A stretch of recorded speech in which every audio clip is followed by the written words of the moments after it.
While Tshegofatso Pule's family waits for a verdict, or should I say a verdict, in the case against the alleged mastermind of their daughter's murder, Ntuthuko Shoba has decided to make an application to reopen his case. This is to submit video footage that he wants the court to consider before making its judgment. Now, both the defense and the state have closed their cases with the judge yet to announce the date for the verdict.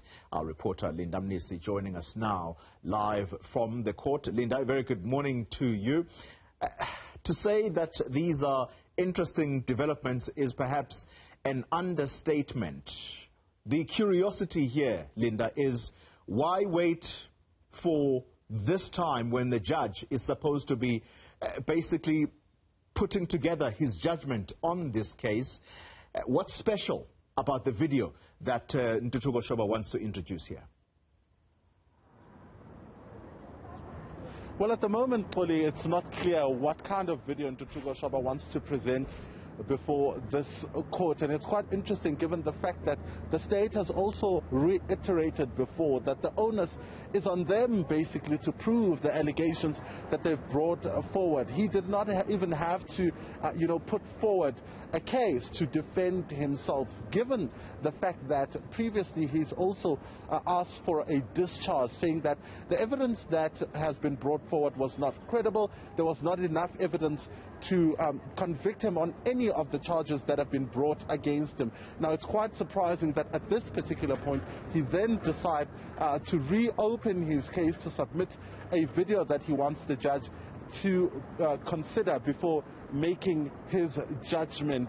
But of course, you'll remember that it is part of his rights as an accused person to make that application to reopen its case. It's on the courts now to decide whether or not they will grant him that opportunity to, of course, reopen his case. But also, you need to remember that the court also, at the best interest of the court is the issue of, justice. Will it be in the interest of justice for him to submit that particular video footage? And if it will help in the judge making a decisive verdict on this matter, then they're likely to particularly grant him that order to reopen his case and submit that particular video footage. But at the center of it, you'll also remember the issue around him not really being able to account for the 3 minutes that he spent outside, saying at least that he stood about 7 to 8 meters away from the vehicle that picked up Tshegofatso Pule. Now, the speculation is that it could be that he wants to prove that, in fact, he did not have any communication with Muzgaise Malepane during that time, that critical time when Tshegofatso Pule went into that vehicle. But of course, we wait until the court sits to hear exactly what is contained in that video.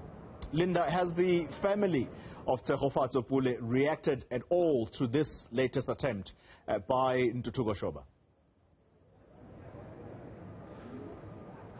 Yeah, I had a brief discussion with them following, being informed that, he will be bringing this particular application, and, knowing the law and, having someone like Dumisang Katake in the family who is a legal practitioner, he did indicate that, of course, he does have the rights, but when you look at the other family members, of course, there's a great sense of a delaying tactic and perhaps the last kick of a dying horse, if I understood them correctly. But of course, from Dumisang Katake, who's the uncle of Tshegofatso Pule, he really seems to understand why he would do this, but they're quite confident that it will not get him far. You'll remember they've previously stated that in fact they are guaranteed a conviction in this particular matter, based on the evidence that has been brought forward before the court.